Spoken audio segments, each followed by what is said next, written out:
Hello there, dear friends, and welcome once again to the Relaxed Fantasy Review. Today, we're continuing our series in the brand new Player's Handbook, talking about the species that you can use at character creation for your player characters. In the old days, species used to give you ability score increases, as well as several different options of subspecies and other powers you could get. That has all been kind of stripped away now, and the process has been much more simplified. Ability score buffs have been given to the backgrounds, and subspecies have been replaced with lineage options, which are a lot simpler. But today we're talking about something that is just simple in and of itself: the Halfling. The royalty-free hobbits, the tiny little humanoids that have their lovely communities and don't always go on adventures because they prefer to sit in the pubs and tell stories around the campfires. But when they do decide to go on adventures, man, do they make an impact. We'll get into the details of how the halfling has changed and how they work mechanically in just a moment. But before we do, I'd like to let you know, Relax Fantasy Review has memberships. For just $1 a month, you can support me here on YouTube and get a couple benefits. First, you get a little badge next to your name in the comments, letting folks know that you're a supporter, but also you get early access to my videos. I upload videos Monday, Wednesday, and Friday, and I upload them a day early for members only. If that interests you, you can click the join button. It's just down there next to the subscribe button. I'd love to see you in the comments with your member badge.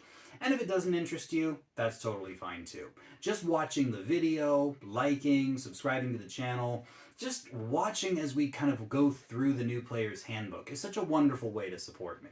I love you guys being here, and I love that you're coming on this journey into the next stage of D&D. So thank you for supporting me here on YouTube. So halflings, as before, are one of the smallest races in D&D. Their species traits say they are humanoid and they are small sized. The gap between small and medium creatures has shrunk quite a bit. They aren't quite as debuffed as they used to be, but they still have one or two things that they don't do quite as well as a medium-sized creature. So I'm going to give the small size a 9 out of 10 still. But their speed is 30 feet now. It used to be 25. They used to be slower than the taller races. That is no longer the case. They can move at 30 feet just like everyone else. So I say, great, that's 9 out of 10. Nothing more to complain about.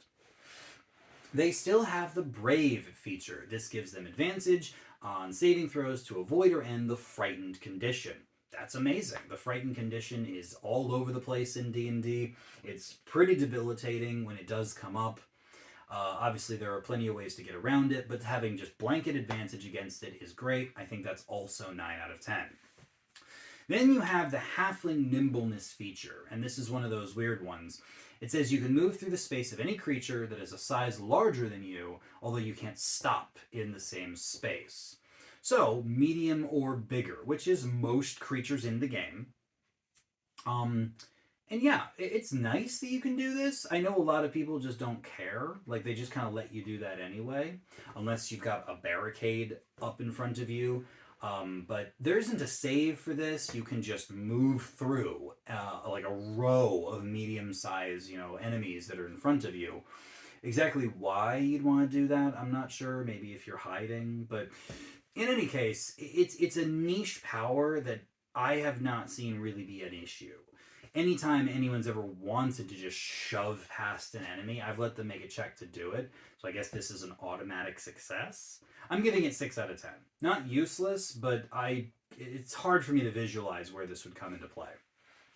What I can easily visualize, though, is their luck feature. Yes, halfling luck is still here. When you roll a 1 on a d20 for a d20 test, that's an attack, ability check, or saving throw, you can re-roll the die, and you must use the new roll. So it's very clear, if you roll 2 1s in a row, now you've actually crit failed, but it makes your chances of crit failing 1 in 20 to 1 in 400, making halflings one of the races that just don't really fear nat 1s the same way that everyone else does. This is a really powerful ability. Nat 1s are some of the hardest things to get around. They just suck, and just not worrying about them, it makes the halflings lucky. And there's nothing wrong with it. I love this. I love this feature. I think it's one of the best features out there in any species in D&D, and I give it 10 out of 10. Finally, you have the naturally stealthy feature. You can take the hide action, even if you're obscured only by a creature that's a size larger than you. So you can hide behind medium or larger creatures. This is fine. Nothing wrong with that. I mean, it doesn't say that they count as cover for you, but the hide action has actually been kind of streamlined a bit. Now it's just a flat DC 15 stealth check, and the fact that you have to be obscured or behind cover or invisible or unseen in some way, this just adds one more way that you can hide in combat. Behind your allies or even behind your enemies, in theory. It gives you a better way to be stealthy, like the feature says, naturally stealthy.